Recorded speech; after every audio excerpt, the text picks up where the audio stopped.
اللهم صل على حبيبنا محمد وعلى آله وصحبه أجمعين. اللهم صل على حبيبنا محمد وعلى آله وصحبه أجمعين. بسم الله الرحمن الرحيم. السلام عليكم ورحمة الله وبركاته.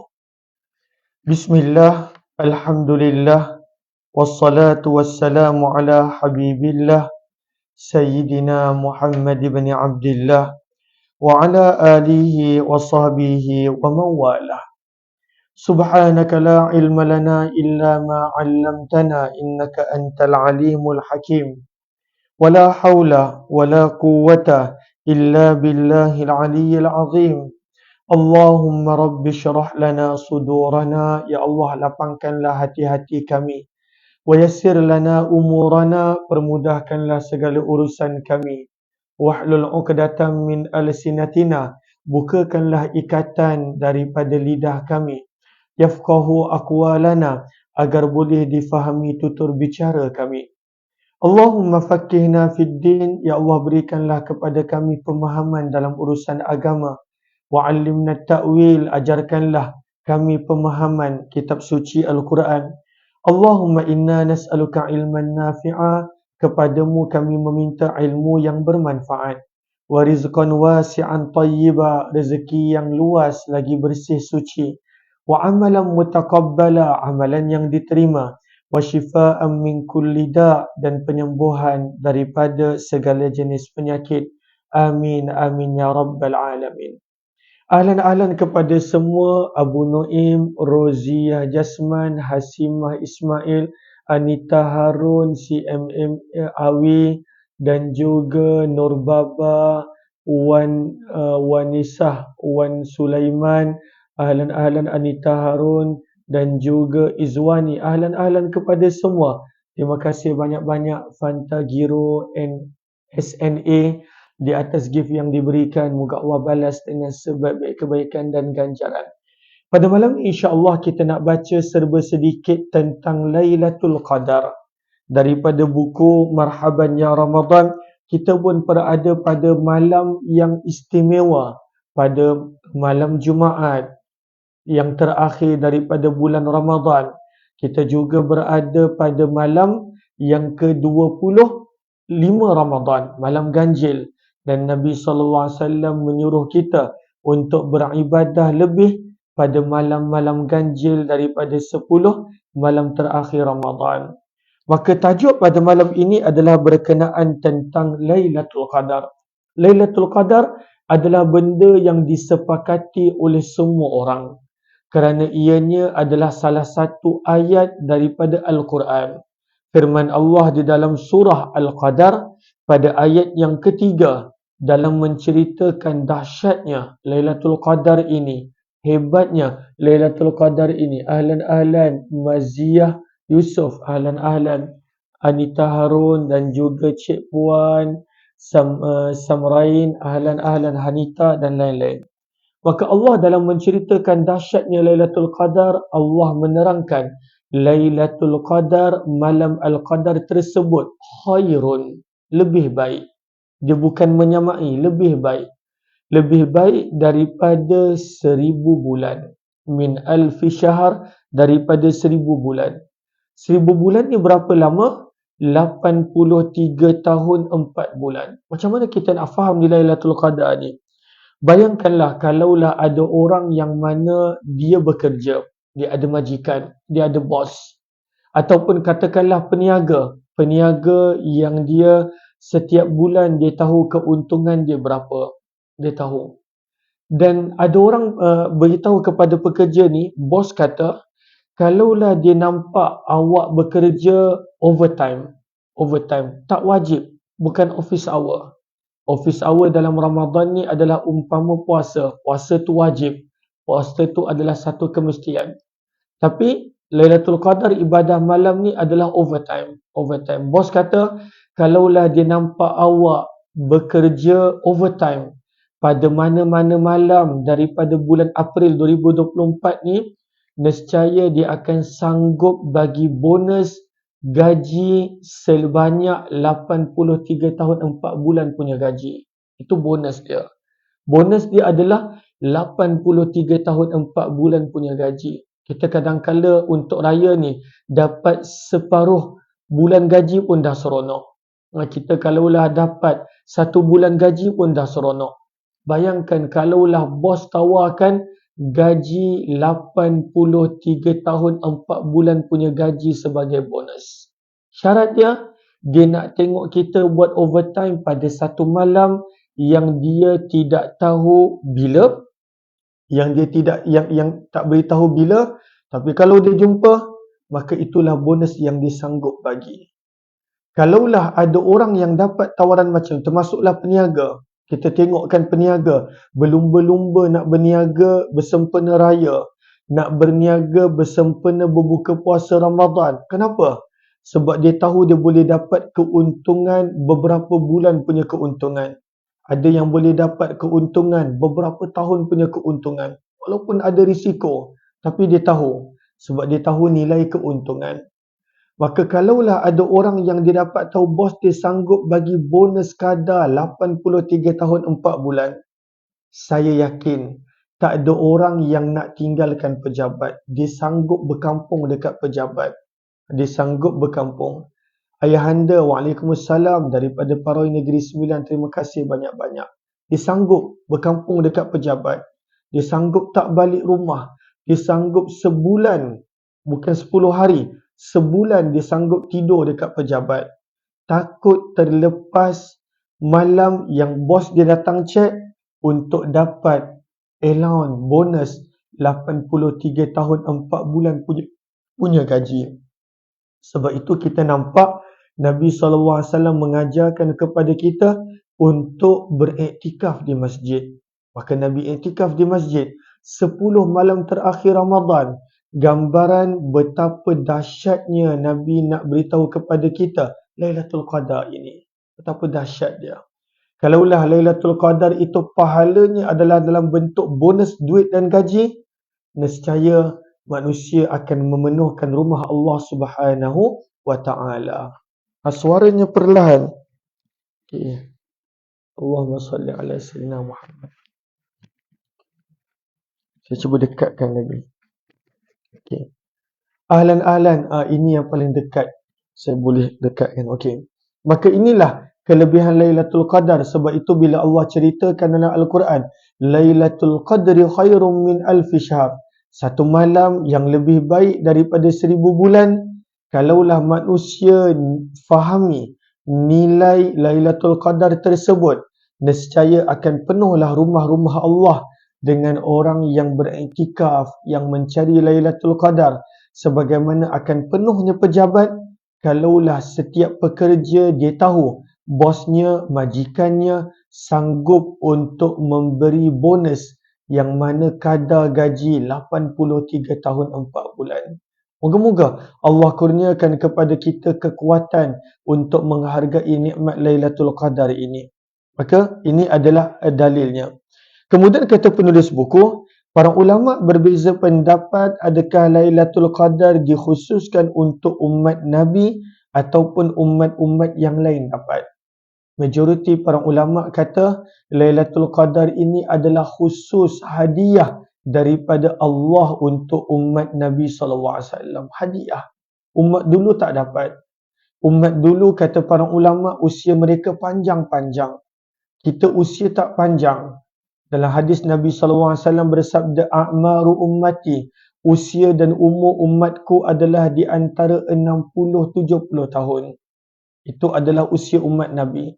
Orang yang lebih 70 tahun, Allah bagi dia bonus. Tapi kadang-kala lebih 70 tahun pun kekuatan dah mula berkurangan. Lalu umat dulu usia mereka beratus tahun. Kalau kita baca dalam Al-Quran, tempoh Nabi Nuh berdakwah sahaja adalah alfasanatin illa khamsina ama. 950 tahun tempoh Nabi Nuh berdakwah kepada kaum dia. Maka berapa pula usia penuh Nabi Nuh? Usia Nabi Musa, usia umat yang terdahulu panjang-panjang. Maka walaupun umat ini Allah tidak berikan usia yang panjang, tetapi Allah berikan Lailatul Qadar yang seseorang itu hanya perlu lebihkan ibadah, menghidupkan malam pada malam-malam bulan Ramadan, terutamanya 10 malam terakhir Ramadan. Maka sebab itu tahniah, syabas orang yang setiap malam Ramadan beribadah, pasti dia akan mendapat Lailatul Qadar. Terima kasih banyak-banyak kepada yang bantu share. Ainun, Waalaikumsalam. Halilah Yusof, terima kasih. Arikatu Shiki, terima kasih. Rohani Syari bantu share. Halilah Yusof, terima kasih banyak-banyak di atas gift. Ahlan-ahlan kepada semua. Kita sedang membaca tentang Lailatul Qadar daripada perspektif para ulama yang mereka bincangkan daripada hadis Nabi SAW. Kemudian yang ketiga, kata para ulama, kenapa dinamakan Lailatul Qadar? Apakah maksud Al-Qadar di sini? Lailah tu kita faham, Lailah bermaksud malam. Apakah maksud Al-Qadar di sini? Maka kata para ulama tafsir, Al-Qadar di sini ada dua maksud. Yang pertama, Al-Qadar yang bermaksud agung. Al-Qadar bermaksud kedudukan yang agung, martabat yang agung. Maka bila kita sebut Lailatul Qadar, ianya bermaksud malam yang agung. Kenapa ianya adalah malam yang agung? Sebab para ulama sepakat malam yang terbaik dalam tempoh sepanjang tahun adalah malam Al-Qadar. Sebagaimana siang yang terbaik dalam tempoh sepanjang tahun adalah siang pada hari Arafah. Maka malam yang terbaik dalam sepanjang tahun adalah malam Al-Qadar. Allah ceritakan malam Al-Qadar dalam surah Al-Qadar dan juga dalam surah Ad-Dukhan. Maka Al-Qadar bermaksud agung. Lailatul Qadar, malam yang agung. Setengah para ulama berpandangan maksud daripada Lailatul Qadar, Al-Qadar di sini bermaksud at-taqdir. At-taqdir, ketentuan Allah Subhanahu wa taala. Kenapa dipanggil Lailatul Qadar? Kenapa dipanggil malam takdir? Kerana kata para ulama, kerana Allah menentukan seluruh takdir para hamba pada malam tersebut. Maka Allah tentukan takdir para hamba pada malam Al-Qadar, maka sebab itu ianya dipanggil malam Lailatul Qadar. Tapi para ulama banyak memilih pandangan yang pertama, dipanggil Lailatul Qadar kerana ianya adalah malam yang agung. Malam yang Allah bagi bonus ibadah 1000 bulan. 83 tahun 4 bulan punya ibadah. Kalaulah itu ditukarkan kepada gaji, Masya Allah, nescaya tak ada orang yang nak tidur pada malam 10 terakhir daripada Ramadan kerana nak bertemu dengan Lailatul Qadar. Kemudian yang keempat, kata penulis buku, maka apakah kelebihan Lailatul Qadar? Yang pertama, macam kita berulang kali dengar, ibadah pada malam tersebut Allah jamin pahalanya lebih baik, lebih dahsyat, lebih banyak daripada ibadah selama 1000 bulan. Lailatul Qadri khairum min alfi syahr. Bayangkan, ibadah satu malam lebih baik daripada 1000 bulan. Tapi bukanlah bermaksud ada orang yang mana bila dia dapat Lailatul Qadar ataupun dia beribadah setiap malam daripada 10 terakhir, lepas habis Ramadan dia tak nak ibadah dah. Kenapa? So dia kata, oh dah dapat dah Lailatul Qadar, lebih baik daripada 1000 bulan. Itu bukan tujuan dia. Tujuan dia adalah supaya kita lebihkan pahala kita, perbanyakkan pahala kita, perbanyakkan ganjaran kita, kerana itulah mata wang akhirat. Tuan-tuan, kita kalaulah kita nak pergi Mekah, nak buat umrah ataupun nak pergi haji. Kita kalau nak pergi umrah dan haji, kita akan tukar duit siap-siap. Kita tukar duit siap-siap. Kenapa? Sebab duit ringgit tak laku dekat Mekah dan Madinah. Tak laku. Dulu, waktu ringgit dengan rial selari ataupun tak jauh beza, peniaga mungkin terima. Sekarang ni duit kita rendah, orang tak terima. Lagi-lagi currency berbeza.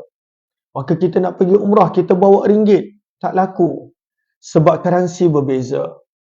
Maka sebenarnya currency akhirat, currency dalam kubur, mata wang akhirat, mata wang dalam kubur, yang ini selama-lamanya kita nak hidup, itulah kehidupan yang asal sama ada syurga ataupun neraka. Mudah-mudahan syurga, amin ya Rab, tanpa perlu masuk ke neraka.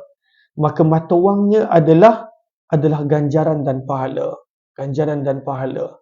Macam mana orang bila nak pergi luar negara, sama ada holiday ataupun umrah ataupun kerja, dia kalau boleh nak tukar sebanyak mungkin duit supaya nanti hidup dia bila travel, bila bermusafir, bila umrah haji ataupun bercuti, hidup dia seronok. Dia boleh belanja sepuas-puasnya. Maka dia nak tukar sebanyak mungkin duit untuk guna dekat tempat yang dia nak bercuti ataupun umrah dan haji. Itu dekat dunia. Tetapi akhirat nanti, mata wangnya adalah ganjaran dan pahala. Mata wangnya adalah berapa banyak pahala yang kita buat. Maka sebab itu dalam 1 malam, 10 malam terakhir ni, kalaulah kita beribadah setiap malam, pasti bertemu dengan Lailatul Qadar yang currency akhiratnya seolah-olah kita dah bekerja, beribadah selama 1000 bulan. Maka sebab itu kata para ulama, nilai dia sangat besar. Tak boleh nak diterangkan dengan kata-kata. Yang kedua, kata para ulama, bahawa pada malam Al-Qadar, maka Allah tunjukkan banyak rahsia-rahsianya kepada hambanya yang tertentu. Sebab itu di dalam Al-Quran Allah berfirman, Tanazzalul malaikatu warruh. Jibril dan para malaikat semuanya akan turun pada malam Al-Qadar. Jibril yang selalunya turun membawa wahyu kepada para nabi, pada malam Al-Qadar Jibril akan turun bersama dengan malaikat. Tanazzalul malaikatu warruhu fiha biizni rabbihim, dengan izin daripada Allah, dan mereka akan berkata salam, mereka akan ucapkan sejahtera kepada orang yang beribadah, salam sejahtera kepada orang yang beribadah, salam sejahtera. Malaikat yang datang membawa wahyu akan diizinkan oleh Allah untuk turun pada malam Al-Qadar. Terima kasih banyak-banyak Pak Belang, Panji Hitam, Azman, Ahlan, Dapur Safi, Zarina Ali, kemudian Roslina Talib, Dipa Miko, Irma Mas, Hajirah Zaid, ahlan kepada semua. Maka kata para ulama, pada malam Al-Qadar Allah bukakan sebahagian daripada rahsia ghaib kepada sebahagian orang, dan antaranya adalah malaikat turun pada malam Al-Qadar, termasuklah Jibril yang selalunya turun hanya untuk membawa wahyu kepada para nabi. Kemudian yang kelima, tanda-tanda Lailatul Qadar. Tanda-tanda Lailatul Qadar ini ada dalam riwayat Ad-Dailami, ada dalam riwayat Ubay bin Ka'ab, yang ada dalam Musnad Ahmad tak silap. Maka ada disebutkan tanda-tanda Lailatul Qadar. Maka ada banyak tanda. Di sini disebutkan 3 tanda. 3 tanda.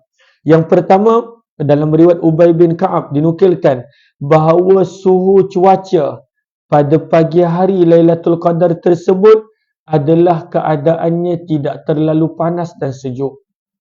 Dia yaman, tenang, dan udaranya adalah sangat baik. Tak terlalu sejuk, tak terlalu panas. Maka ini adalah tanda-tanda dia. Yang kedua, yang ini yang selalu orang cari. Tanda-tanda dia adalah sinar matahari pada pagi hari Lailatul Qadar tersebut, sinarnya lemah. Kenapa sinarnya lemah?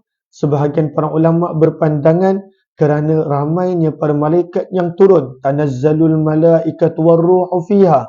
Maka ianya menutupi sinaran matahari. Ini ada dalam riwayat Ubay bin Ka'ab juga. Maka kita belajar tanda-tanda ni bukanlah kita nak bergaduh dengan orang. Kadang-kadang tanda ni bukanlah menunjukkan kepada pastinya berlaku. Bukan. Nama pun tanda. Macam dulu kan waktu COVID, kalaulah ada orang batuk semua jeling. So orang ingat dia kena COVID. Walhal tanda. Tak semua orang batuk adanya COVID. Kadang-kadang orang batuk kerana tersedak. Kadang-kadang orang batuk kerana perkara lain. Maka bila kita sebut tanda, bukanlah bererti pasti. Nabi menerangkan kepada kita tanda, kata para ulama, supaya yang pertama, ada 2 sebab kata para ulama. Yang pertama, supaya kita sambung ibadah pada siang harinya juga. Itu tujuan dia. Lalu kita nak belajar tanda-tanda Lailatul Qadar ni supaya yang pertama, kita nak tambahkan ibadah pada siang hari Lailatul Qadar juga. Ahlan, terima kasih banyak-banyak Pikabu, Idah Azlizan, Abdul, Anas Hairozi. Waalaikumsalam yang memberi salam. Ahlan kepada yang lain. Kamariyah, Nazifah dan ahlan kepada yang lain.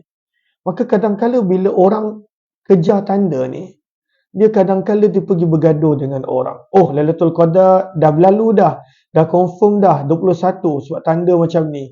Korang tak payahlah nak susah-susah. Tak, itu bukan tujuan. Kita belajar tanda Lailatul Qadar.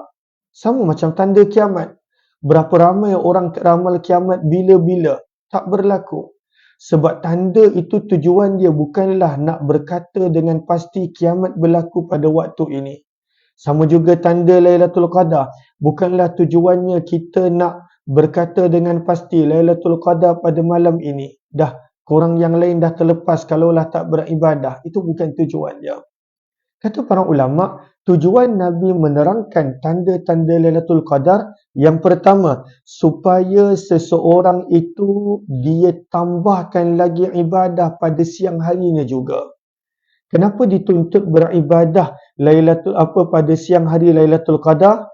Kerana ada sebuah riwayat yang diriwayatkan oleh Imam Ad-Dailami rahimahullahu ta'ala. Nabi SAW bersabda, Arba'un, ada 4 malam yang mana ganjaran pada 4 malam ini sama pada waktu siangnya. Ka'ayyamihin. Macam mana 4 malam ni dahsyat pahala dia, siangnya pun adalah dahsyat pahalanya. Itu tujuan kita nak tahu tanda Lailatul Qadar. Bukan nak bertengkar, bukan nak bergaduh, bukan nak tunjukkan kita je lah yang paling betul Lailatul Qadar.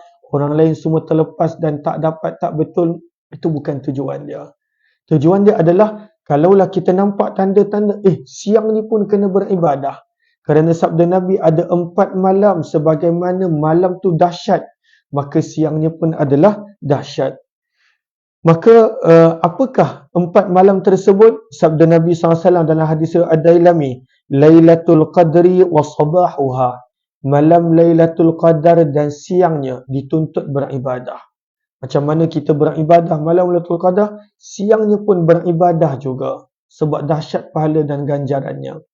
Yang kedua sabda Nabi, Lailatul Arafah wa sabahuha. Malam Arafah 9 Zulhijjah dan siangnya. Sebab itu malam Arafah pun dahsyat dan siang Arafah kita nampak Masya Allah. Nabi boleh berdoa daripada lepas zuhur sampai maghrib. Nabi boleh berdoa. Dahsyat. Dan ianya disebut sebagai sebaik-baik siang dalam sepanjang tahun. Yang ketiga, malam dan siangnya sama dahsyat, kelebihan dan ganjaran. Sabda Nabi, Lailatul Nisfi min Sya'ban wa sabahuha. Malam 15 Sya'ban dan juga siangnya. Dan yang keempat, malam ni, Lailatul Jumu'ah, malam Jumaat dan juga siang dia. Maka inilah 4 malam. Ahlan Nur Adila, terima kasih banyak-banyak. Rahimah, waalaikumsalam. Zabariyah Muhammad, waalaikumsalam warahmatullahi wabarakatuh. Ahlan kepada semua. Kalaulah rasa bermanfaat, bantu share, bantu untuk kongsi, bantu untuk sebar luas. Maka ini tujuan dia. Kata para ulama, Nabi beritahu tanda Lailatul Qadar bukanlah Nabi nak suruh kita ibadah waktu malam tu je. Ada sebahagian orang, dia bangun, dia tengok udara cuaca macam mana. Kalaulah rasa panas, tak nyaman, tak hening, maka dia tidur balik. Ataupun kalaulah pokok tak sujud, dia tidur balik. So, bukan Lailatul Qadar. Ataupun kalaulah contohnya, Allahumma salli ala Sayyidina Muhammad, tak nampak tanda-tanda, dia tak ibadah. Ini satu orang. Dan itu bukanlah tujuan Nabi beritahu tanda-tanda Lailatul Qadar, kata para ulama. Ada sebahagian orang, dia kejar tanda-tanda ni supaya dia boleh beritahu kepada seluruh dunia. Oh, dia dah dapat Lailatul Qadar. Malangnya, ruginya. Orang yang tak ibadah malam tadi tak dapat Lailatul Qadar. Itu juga bukan tujuannya. Sebab kita beribadah bukan nak dinampak lebih baik daripada orang lain. Itu bukan tujuan ibadah malam. Sebab itu ibadah malam ni dahsyat. Sebab kita nak ibadah dalam keadaan orang lain tak tahu.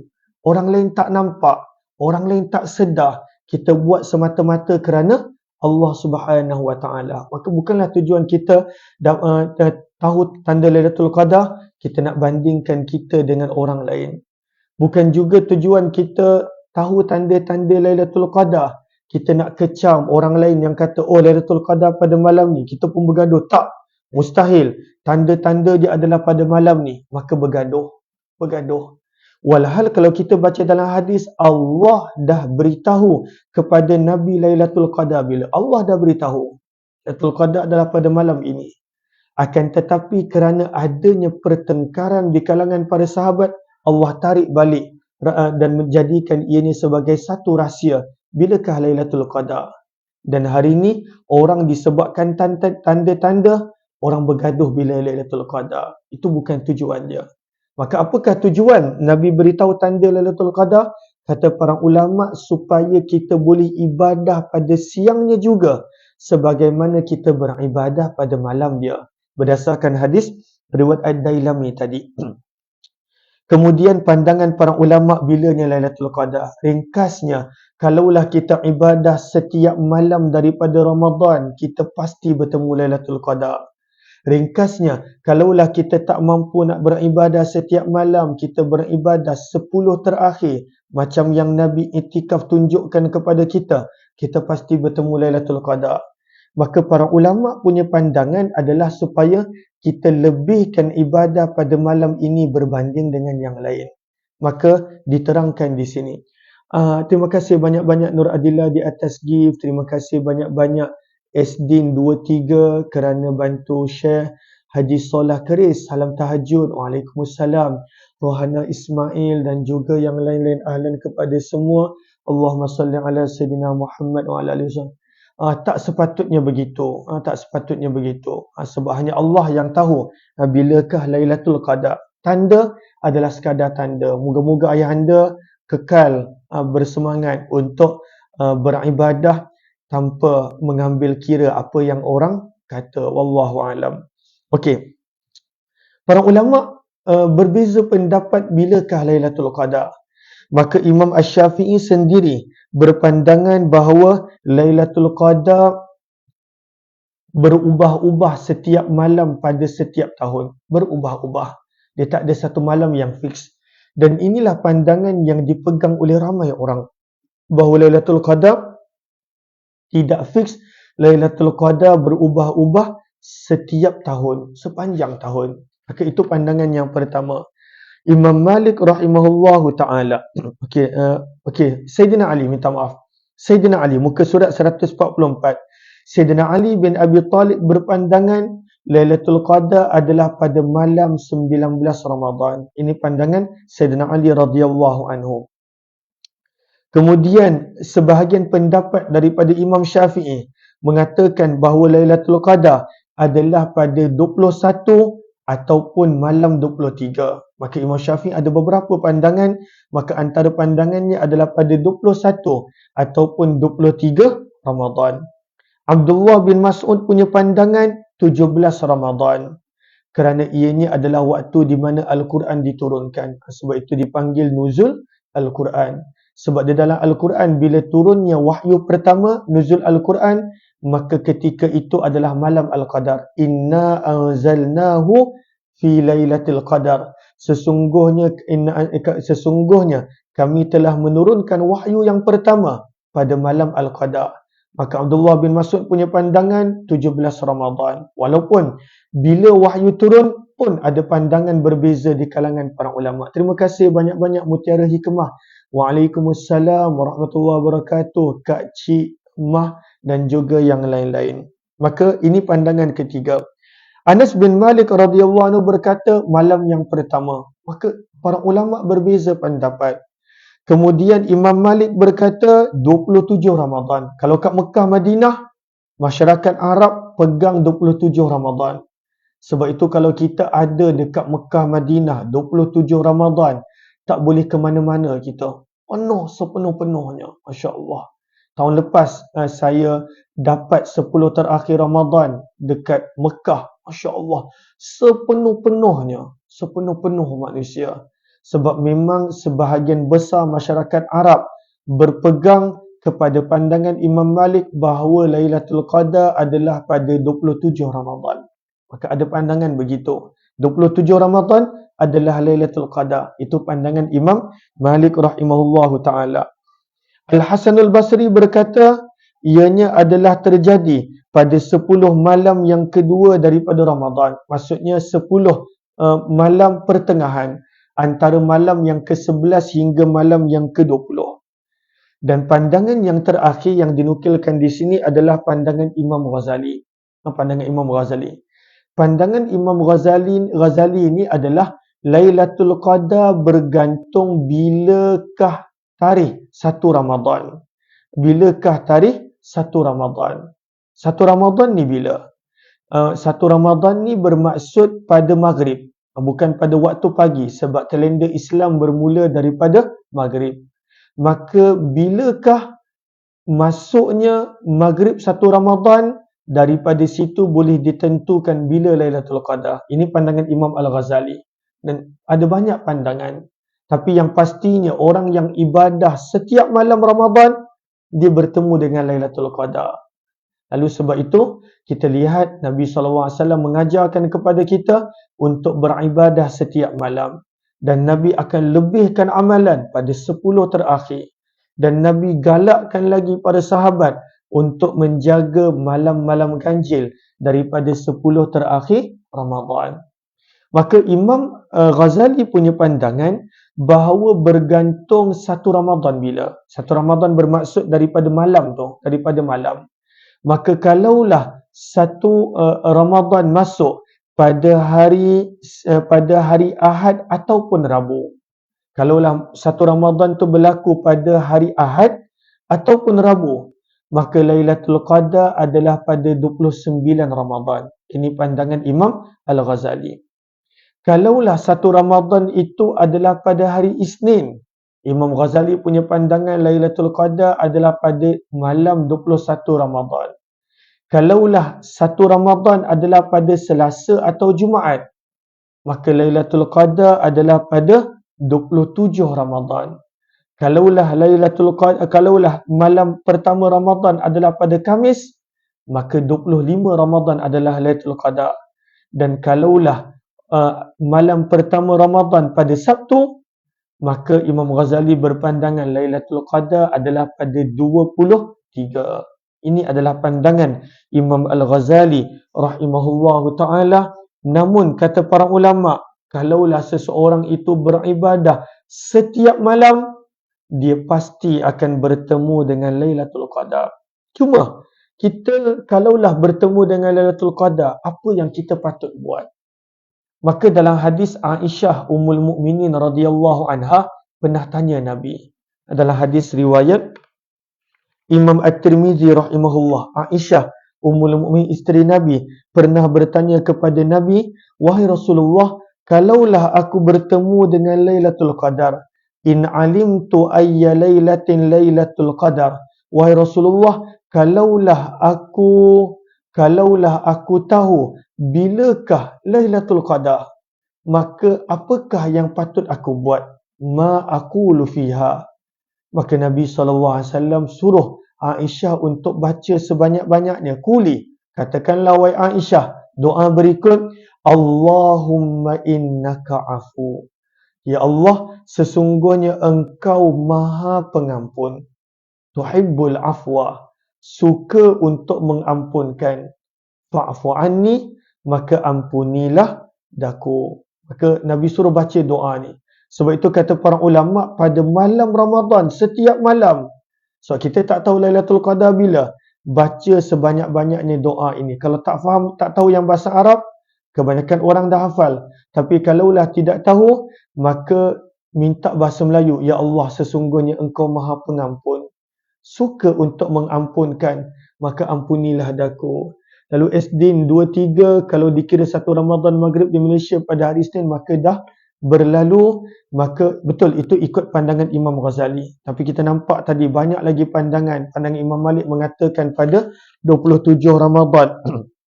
Dan juga ada yang mengatakan pandangan-pandangan yang lain. Maka ini adalah doa amalan yang kita patut perbanyakkan pada malam-malam Ramadan. Minta doa pengampunan. Minta doa pengampunan. Tapi sebenarnya kita digalakkan untuk buat apa pun ibadah dengan solat, dengan selawat, dengan sedekah, dengan baca Quran, dengan menolong orang dan lain-lain. Ahlan-ahlan ZP, terima kasih banyak-banyak di atas gift yang diberikan. Waalaikumsalam warahmatullahi. Tok Bangau, Tuan Zulkifli, Haji Hajar Hazai, Roslina Ismail, Jamila Uthman, Nur Shima, Ainun, ahlan-ahlan kepada semua. Okey, maka kata para ulama, apakah sekurang-kurang untuk kita dapat pahala Lailatul Qadar? Apakah sekurang-kurang amalan yang kita boleh buat? Faham, kadang-kala ada orang yang kerja malam, termasuklah Ramadan. Kadang-kala ada orang yang mana dia tak boleh ibadah banyak, jaga mak ayah yang sakit. Kadang-kala ada orang yang mungkin dia sendiri sakit tak larat. Maka di sini kata para ulama, apakah sekurang-kurang amalan yang kalau kita buat, mudah-mudahan kita dapat Lailatul Qadar? Apakah sekurang-kurang amalan? Macam mana kita nak tahu adakah kita bertemu Lailatul Qadar? Kita dah sebut dah tanda-tandanya tadi. Tapi sebenarnya kata para ulama, kita beribadah bukanlah kerana tanda, kita beribadah setiap malam. Sebab itu Nabi SAW tunjukkan contoh, Nabi beribadah setiap malam, terutamanya 10 terakhir, Nabi langsung iktikaf di masjid. Nabi langsung iktikaf di masjid.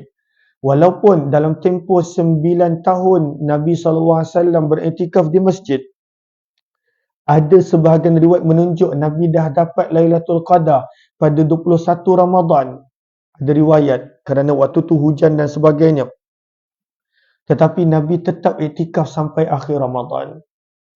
Sebab Nabi nak menunjukkan poin dia adalah bukan beribadah semata-mata kerana Lailatul Qadar, tetapi tujuan tarbiyahnya adalah supaya kita boleh beribadah setiap malam, termasuklah luar daripada Ramadan. Sebab itu Nabi SAW 10 terakhir Ramadan, Nabi duduk dekat masjid siang dan malam. Pada tahun sebelum Nabi wafat, sampai 20 malam Nabi SAW beriktikaf di masjid. Maka sebenarnya poin dia adalah kita kalau boleh nak beribadah setiap malam, walaupun ada orang kata dah habis Lailatul Qadar, dah berlalu, sebab poin dia adalah boleh beribadah sepanjang tahun. Kerana orang yang boleh solat malam, terlalu banyak pahala dan ganjaran dia. Waalaikumsalam warahmatullahi wabarakatuh. Kepada yang memberi salam, Sa'adan, kemudian Aspa Liza, Roslina Ismail, Dipa Miko, kemudian Mimi dan juga yang lain-lain. Allahumma salli ala Muhammad. Okey, di sini penulis buku dah sampai kepada tajuk, apakah amalan yang mana dikira sekurang-kurang untuk dapat Lailatul Qadar? Sekurang-kurang. Kan kadang-kala kita tak sepatutnya judge orang. Jangan kita kata, kau ni buat banyak ni je, tahun sekali kot. Kita, bukan tugas kita nak judge sesiapa, nak menghukum sesiapa, nak pandang rendah pada sesiapa. Kita kalaulah kita pandang rendah je pada orang lain, maka kita yang busuk sebenarnya. Kita yang ada sombong. Dan tujuan ibadah ni kita bukan nak sombong kepada orang lain. Kita bahkan nak anggap kitalah paling sedikit beribadah. Maka sebab itu kata para ulama, kalaulah seseorang itu dia tak dapat nak beribadah banyak, maka apakah sekurang-kurang amalan yang dah dikira dia dapat Lailatul Qadar?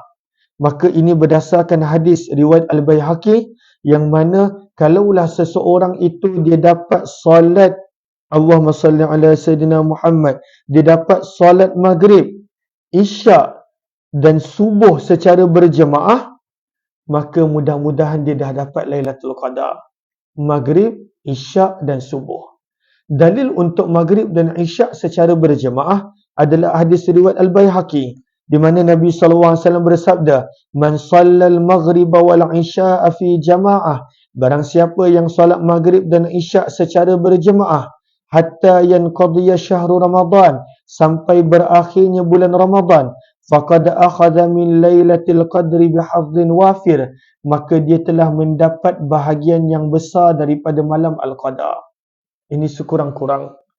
Sekurang-kurang nak dapat Lailatul Qadar setiap malam. Jangan miss daripada 1 Ramadan sampai akhir. Solat maghrib berjemaah. Bukan sekadar solat, berjemaah. Dalam hadis ini Nabi sebut syaratnya berjemaah. Solat maghrib berjemaah. Isyak berjemaah. Hadis riwayat Al-Baihaqi menyebut dia dapat pahala Lailatul Qadar. Dapat pahala. Walaupun mungkin dia tak dapat nak buat tarawih atas apa pun faktor. Maka hadis ni bukanlah galakan supaya kita bermalas-malasan. Sebab Allah lebih tahu niat kita. Akan tetapi tujuannya hadis ini adalah nak menerangkan kalaulah seseorang itu atas apapun kesibukan, ada orang dia kena standby sebagai doktor di wad kecemasan, ada orang dia kena kerja pada waktu malam, ada orang dia kena jaga orang yang sakit, ada orang dia mencari rezeki pada waktu malam. Sekurang-kurangnya dapat solat maghrib dan isyak, hadis surat Baihaqi berjemaah daripada awal Ramadan sampai akhir, sabda Nabi dia pasti mendapat bahagian yang besar daripada Lailatul Qadar. Lalu subuh pula hadis yang mana? Subuh pula adalah hadis yang lain. Yang kita biasa dengar, barang siapa yang solat isyak berjemaah dan barang siapa yang solat subuh berjemaah, seolah-olah dia beribadah sepanjang malam. Maka sebab itu daripada hadis tersebut, para ulama galakkan maghrib berjemaah, isyak berjemaah berdasarkan hadis riwayat Baihaqi, dan subuh berjemaah berdasarkan hadis riwayat yang lain. Maka barang siapa yang buat solat fardu berjemaah pada 3 waktu ni, dia dapat pahala Lailatul Qadar. Masya Allah, dapat. Maka Allah sebenarnya tahu setiap orang itu apa cabaran dia. Maka kalaulah dia tak dapat yang banyak, ada orang Masya Allah, dia sampai boleh iktikaf. Bagaimana orang perempuan yang tak iktikaf di masjid? Maka kalaulah seorang wanita yang tak boleh iktikaf di masjid kerana uzur, haid ataupun lain-lain, maka para ulama galakkan dia untuk dijadikan rumahnya satu tempat khusus beribadah yang disebut sebagai musalla dia, dan dia iktikaflah di kawasan tersebut. Maka dia dapat pahala. Sebab dia nak pergi masjid tak boleh. Tapi sebenarnya wanita kalau tak uzur boleh iktikaf di masjid. Ini berdasarkan hadis riwayat Imam Al-Bukhari rahimahullah, yang mana isteri-isteri Nabi turut beriktikaf di masjid. Tapi mereka tak adalah tidur satu kemah dengan Nabi. Nabi langsung tidak menggauli isteri Nabi pada 10 terakhir Ramadan. Tapi isteri Nabi akan iktikaf di masjid. Dalam hadis riwayat Bukhari, yang turut iktikaf bersama dengan Nabi adalah Zainab radhiyallahu anha, Zainab binti Jahash Ummul Mukminin. Bahkan dalam hadis riwayat Al-Bukhari, bila Nabi dah wafat, isteri Nabi meneruskan sunnah Nabi SAW beriktikaf di masjid. Maka wanita boleh iktikaf di masjid, tidak ada masalah. Kecualilah jika dia uzur, maka dijadikanlah satu tempat khusus di rumahnya untuk dia beribadah, berzikir, berdoa dan lain-lain. Terima kasih banyak-banyak fi sabilillah, ahlan-ahlan imah dan juga lain-lain, Irma Mas, terima kasih banyak-banyak. Okey.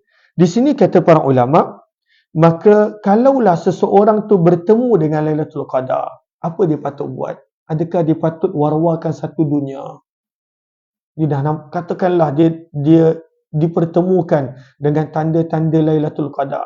Adakah dia patut ambil gambar dan kemudian sharekan, ataupun dia patut buat video? Para ulama dah sebut dah apa yang patut dia buat. Terima kasih banyak-banyak Muhammad Zulhadi, moga Allah balas semua dengan sebaik kebaikan dan ganjaran. Terima kasih banyak-banyak. Maka Allahumma salli ala Sayyidina Muhammad, yang pertama kata penulis buku, yang paling penting, ini berdasarkan daripada kitab Hasyiatul Bujairami alal Khatib, yang mana yang pertama sekali, wa yusannu liman ra'aha an yaktumaha. Orang yang Allah pertemukan dengan Lailatul Qadar, jangan dia ceritakan kepada sesiapa. Jangan. Kalau lah dapat Lailatul Qadar, alhamdulillah, bahagian dia. Orang lain kita tak boleh nak nilai, orang lain semua tidur lah, tak ibadah, teruknya Lailatul Qadar setahun sekali kot. Kita jangan nilai. Kenapa kita patut sembunyikan?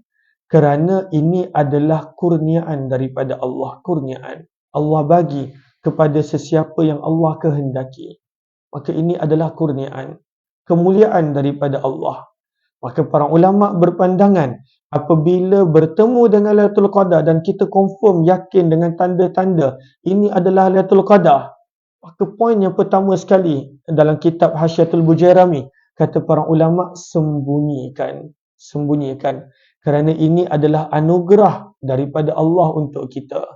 Kita dapat bangun malam bukan kerana kita tak mengantuk ataupun kita sendiri. Semuanya adalah pilihan daripada Allah Subhanahu wa taala. Yang kedua, kenapa kita nak sembunyikan bila bertemu dengan Lailatul Qadar? Supaya terpeliharanya ikhlas. Sebab kita buat ibadah ni untuk Allah, kerana Allah, bukan kerana supaya orang boleh, baguslah Umar, nama saya Umar kan. Baguslah Umar, kau telah Lailatul Qadar. Aku nampak kau punya status setiap tahun kot kau ni Lailatul Qadar. Maka kadangkala dengan pujian, sanjungan, kadangkala ikhlas boleh lari. Maka poin yang kedua kena sembunyikan Lailatul Qadar adalah supaya seseorang itu boleh jaga ikhlas dia dan dia boleh bersyukur kepada Allah Subhanahu wa taala di atas pilihan Allah yang dia dapat beribadah pada Lailatul Qadar. Dan yang ketiga, tujuan daripada kita kena sembunyikan kalau kita bertemu dengan Lailatul Qadar supaya tidak mengguris hati dan perasaan sesiapa. Kita tak mengguris. Kadang-kadang kalau kita update, Lailatul Qadar dah habis dah, korang yang baru nak ibadah tu tak payahlah nak sibuk-sibuk ibadah. Kita guriskan hati ramai orang. Walhal yang tahu Lailatul Qadar betul-betul hanyalah Allah. Siapa kita nak menjadikan orang berputus asa, tak bersemangat ataupun meremehkan usaha orang lain. Maka sebab itu yang ketiga, agar kita tidak menimbulkan perasaan tidak senang, perasaan menjadi putus asa orang lain daripada beribadah. Maka ini poin dia. Kalaulah, tapi ini ujian. Ini ujian. Ini adalah ujian. Ujian. Kita berada pada zaman media sosial. Semua orang nak tunjuk segala-galanya. Tapi para ulama sarankan, dia taklah wajib. Ini saranan para ulama. Bila seseorang itu bertemu dengan Lailatul Qadar, sembunyikan untuk dirinya. Sebab itu adalah pilihan daripada Allah untuk dia. Dan kalaulah yang mana dia boleh kejut, maka dikejutlah daripada keluarga dia. Allahumma salli ala Sayyidina Muhammad wa ala alihi washabihi ajma'in. Kita berhenti di sini. InsyaAllah nanti kita akan masuk berkenaan tentang Syawal. Sebab kita pun dah dekat nak Syawal. Ataupun kita akan baca i'tikaf dulu. Kita akan baca tentang i'tikaf terlebih dahulu. Perbezaan pendapat para ulama pada malam esok insya-Allah. Terima kasih semua di atas peluang yang diberikan. Insya-Allah esok akan ada pembacaan buku Qalbun Salim jam 10 pagi. Minta maaf, dia sepatutnya perancangan nak baca setiap pagi, namun Ramadan tahun kali ini macam-macam kesibukan sedikit, maka tak dapat nak baca. Lalu terima kasih kepada semua yang bersama di TikTok dan Facebook. Hanya Allah yang mampu membalas kebaikan semua yang bagi gift. Moga Allah kurniakan berkah pada rezeki, yang membantu komen, bantu share. Moga Allah permudahkan segala urusan. Jumpa lagi esok. Wabillahi taufiq wal hidayah. Assalamualaikum warahmatullahi wabarakatuh. Jazakumullah khairan.